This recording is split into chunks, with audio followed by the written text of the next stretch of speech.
Kamu pernah ngerasa kesel nggak pas ngisi formulir online? Tiba-tiba muncul kotak kecil, kemudian minta kita untuk mengetikkan deretan huruf yang atau angka yang aneh. Nah, itu disebut dengan CAPTCHA. Tapi kenapa kita harus direpotkan dengan yang namanya CAPTCHA ini?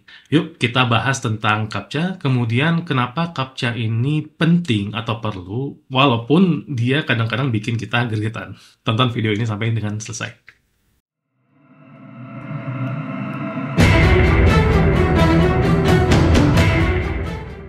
CAPTCHA. Mungkin buat teman-teman developer udah nggak aneh juga ya, atau pengguna website udah nggak aneh dengan CAPTCHA ini.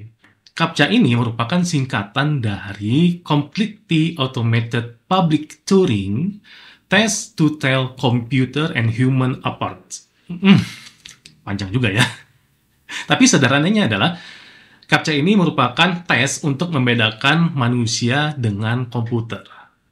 Kenapa manusia dan komputer harus dibedakan? Simpelnya adalah karena banyak robot-robot di luar sana atau kita kenal dengan bot itu bisa melakukan registrasi langsung secara otomatis dan masif ke dalam sistem aplikasi kita.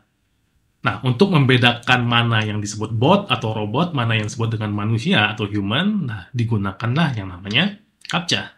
Fungsinya sebenarnya banyak, tapi ada 3 fungsi utama yang dilakukan oleh CAPTCHA ini. Yang pertama, mencegah spam dan juga serangan dari bot-bot tadi.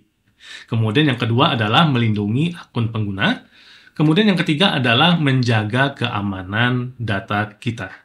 Nah, cuman pada penerapannya, teknologi atau teknik CAPTCHA ini banyak banget yang bisa kita terapkan. Contoh, CAPTCHA yang benar gitu ya, atau yang nggak aneh-aneh. Bentuknya bisa huruf dan angka yang terdistorsi. Jadi sama bot itu nggak bisa dibaca. Kemudian ada juga yang menggunakan gambar sederhana yang memang diminta oleh pengguna untuk memilih objek-objek tertentu. Bahkan ada juga CAPTCHA yang mempunyai teks yang tersembunyi di dalam gambarnya. Nah, tapi ada juga CAPTCHA yang kadang-kadang ngaco, bahkan mustahil untuk dijawab. Ini contohnya. Ya, CAPTCHA seperti ini memang tidak ada sih. Ini cuma jokes doang ya.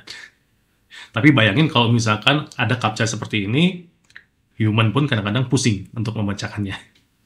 Nah, dari sekian banyak CAPTCHA yang bisa diterapkan dalam sebuah sistem atau aplikasi, kenapa CAPTCHA itu kadang-kadang bikin kesel? Ya, ada beberapa CAPTCHA yang mudah dibaca misalkan, tapi ada juga CAPTCHA yang susah untuk dibaca atau ditebak. Bahkan terlalu sulit buat manusia itu sendiri untuk melihat ini teksnya apa, angkanya apa. Ya karena terlalu buram lah, atau terlalu kecil lah, atau terlalu terdistorsi kah? Macam-macam penyebabnya. Kemudian, CAPTCHA yang repetitif. Bayangin, kalian disuruh pilih motor, pas udah dipilih, ternyata ngulang lagi, suruh pilih bus. Bahkan bisa sampai 2 kali, 3 kali, 4 kali CAPTCHA. Nah, ini kan benar-benar apa ya, frustasi lah ya, bagi human, bagi pengguna dalam menggunakan CAPTCHA itu. Dan bahkan ada CAPTCHA yang memang tidak user-friendly. Jadi si perancang CAPTCHA-nya itu memang didesain dengan jelek banget lah ya, kemudian tidak accessible. Terus, gimana cara CAPTCHA itu bekerja? Nah, sederhananya adalah komputer itu kan kesulitan untuk mengenali pola yang kompleks, apalagi pola-pola yang tidak teratur, kayak tulisan tangan misalkan, atau gambar-gambar yang terdistorsi. Nah, manusia itu dengan kemampuan kognitifnya itu dapat dengan mudah mengenali pola-pola tersebut. Nah, jadi CAPTCHA itu memanfaatkan kemampuan dari kognitifnya manusia untuk mengalahkan komputer-komputer atau robot-robot ini. Kemudian, untuk teknologi dari CAPTCHA ini, ada yang disebut dengan Optical Character Recognition atau OCR. Dan bahkan ada yang menggunakan machine learning. Nah, kalau teman-teman tertarik untuk membahas ini, tulis di kolom komentar. Atau share video ini supaya banyak nonton, nanti kita akan bahas. Apakah ada alternatif lain selain menggunakan CAPTCHA? Nah, sekarang itu ada pengembangan dari CAPTCHA itu sendiri. Namanya adalah reCAPTCHA versi 3. Jadi, reCAPTCHA versi 3 ini adalah generasi terbaru dari sistem keamanan yang dikembangkan oleh Google untuk membedakan antara manusia dan bot di dunia digital atau di internet. Jadi, beda kayak versi-versi sebelumnya. yang dimana kita sering atau sebagai pengguna itu sering diminta untuk menyelesaikan tugas-tugas tertentu. Nah, kalau reCAPTCHA versi 3 itu bekerja di belakang layar tanpa mengganggu experience dari si pengguna itu. Nah, cara kerjanya, reCAPTCHA versi 3 ini dia akan melakukan analisis interaksi dari si pengguna situs web tersebut. Contoh misalkan, ada pengguna menggunakan atau menggerakkan mouse. Nah, jadi gerakan alami dari mouse itu akan dideteksi sebagai manusia.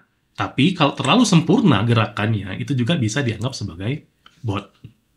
Nah, selain itu, kecepatan mengetik. Nah, apakah kecepatan mengetik itu konsisten atau terlalu lambat atau terlalu cepat? Itu juga bisa menentukan dia manusia ataupun bot. Kemudian, perangkat yang digunakan. Apakah perangkat yang digunakan itu sering digunakan untuk aktivitas-aktivitas mencurigakan?